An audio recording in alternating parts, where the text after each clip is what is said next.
Wasam Bhai, thank you for arranging this very hot topic conversation. And প্রথমে কথা বলার কিছু সুযোগ আছে, লাভ আছে, লাস্টে কথা বলার কিছু সুযোগ সুবিধা আছে। তো লাস্টে কথা বলার একটা সুবিধা হচ্ছে সবাই সবকিছু বলে ফেলে। So it's a question যেখানে I bring all the points together and Mustafa ভাই লাস্টে ইমোশনালি রাগে ফ্রাস্ট্রেশনে যেটা বলেছে, this would have been my closing, যে all the challenges that we face আদৌ বাংলাদেশে রিনিউয়েবল এনার্জি হবে নাকি we don't know। আমি আপনাকে একটু গার্মেন্টসের কনটেক্সটে বলি, জিনিসটা খুবই important to do this transition from normal energy to renewable energy. এটা আমার বক্তব্য না, আমার পার্সোনাল স্ট্যান্স না, কিছুই না, but it is a global requirement in the Bangladesh garment and textile industry. It is a global requirement anywhere and everywhere where production and manufacturing is concerned. আমি যদি আপনাদেরকে একটু বোর করি, এখানে আমাদের গ্লোবাল এনার্জি ল্যান্ডস্কেপে আমরা সবাই জানি that it's changing. Bangladesh as a country has signed SDG goals, they have signed the Paris Climate Agreement, we have made national commitments of 30% renewable energy by 2030, 35% by 2035, এটা আবার মাঝখানে change হয়েছে।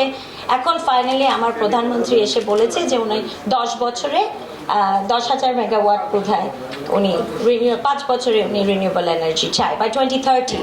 So 2026 তো almost শেষ, তো বাকি থাকে 3 বছর। এখন যেটা আমার ইন্টারন্যাশনালি দরকার হচ্ছে, যেটা আমি বলেছি, that there are multiple EU directives that Bangladesh has to adhere by 2030, and this is not my emotion, this is not the problem on the ground in Bangladesh, but this is an international obligation যে আমার বাংলাদেশের garment sector survive করবে কি করবে না, it depends on certain sustainable factors. তো আমার বড় ভাই কলিগ দীপু ভাই যেটা বলে গেছে যে সাস্টেইনেবিলিটিকে আমরা বাদ দিয়ে দিই বা পরে চিন্তা করি, এটা একটা very very wrong concept owner. and you know I admire and respect Dipu ভাই, he's wonderful, but উনি এই পয়েন্টে আমার সাথে আমি দুইমত, because if you are not sustainable then you are done with garments industry going forward. আমরা যদি বাংলাদেশে এখন একটা বিজিএমই যদি স্টেটমেন্ট করে যে সাস্টেইনেবিলিটি ইম্পর্টেন্ট না, শেষ, খোদাফেজ। বিকজ আমার আশেপাশের দেশগুলো সাস্টেইনেবিলিটি ছাড়া কোনো কথাই বলছে না। তো এখানে নিয়ম যেটা EU directives that are coming about is the Corporate Sustainability Due Diligence Directive, the CSRDD, the Corporate Sustainability Reporting Directive, the CSRD, the European Sustainability Reporting Standard, ESRS, and the Eco Design for Sustainable Product Regulation, the ESPR.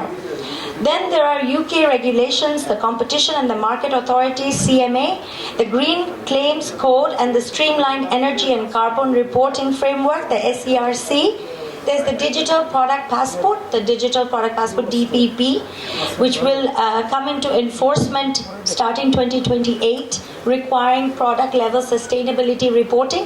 So this will encompass, say, what is my carbon footprint, how much energy I've used, where is my water going, what is my chemical discharge into the environment. সবকিছুই কিন্তু একদম পই করে আমার ESG data reporting করতে হবে এই digital product passport করার জন্য। And if I'm not wrong, I think it's going to be 100% implemented by 2030. So time আবারও নাই। এখন ডিজিটাল প্রোডাক্ট পাসপোর্ট রিপোর্টিংই বা এক একটা ফ্যাক্টরি কিভাবে করবে, এটাই একটা challenge. We are not reporters, we are garment producers. So এখানে যখন আমার কনডেনসেশন, আমার হিট, আমার এনার্জি, আমার এইটা সব কিছুই যখন আমার রিপোর্ট করতে হবে, এটা কিন্তু আমার একটা আলাদা কস্ট অ্যান্ড চ্যালেঞ্জ।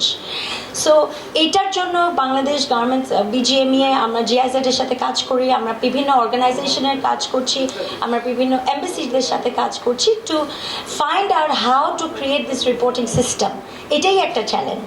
আচ্ছা গেল, তারপরে আমার কার্বন বর্ডার অ্যাডজাস্টমেন্ট মেকানিজম যেটা CBAM, এখন apparel industry is not part of the CBAM initiative.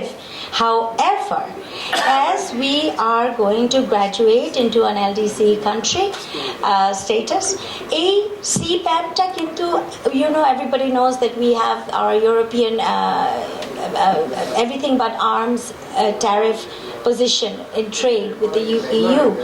But what will happen, everything but arms এ আমার ট্যাক্স নেই এখন, যখন আমি গ্র্যাজুয়েশন করবো এই ট্যাক্সগুলো ইমপ্লিমেন্টেশন হয়ে যাবে। যদি CBAM বাংলাদেশে অ্যাপারেল সেক্টরে ইম্পোজ করা হয় বা গ্লোবালি অ্যাপারেল সেক্টরে ইম্পোজ করা হয়, তখন কিন্তু আবার যদিও আমার 0% ট্যাক্সের 3-4 বছরের একটা টাইম থাকতে পারে বিফোর গ্র্যাজুয়েশন, CBAM এর ইম্পোর্টেড ট্যাক্সটা কিন্তু তখন আমার গার্মেন্টের উপরে মাঝখান থেকে পড়ে যাবে। নাও if that happens, forget everything else, my product, Bangladeshi product, is going to become more expensive to a consumer in Europe. As a result of which, because I don't have enough renewable energy, আমার দেশে অনেকে বলে 4%, আবার data খুঁজলে Google বলবে 2% real time renewable energy use হচ্ছে। আমার garments যদি বিদেশিদের জন্য আরো এক্সপেন্সিভ হয়ে যায়, because I don't have enough renewable energy and enough sustainability tick boxes, then what will happen is that my demand will drop.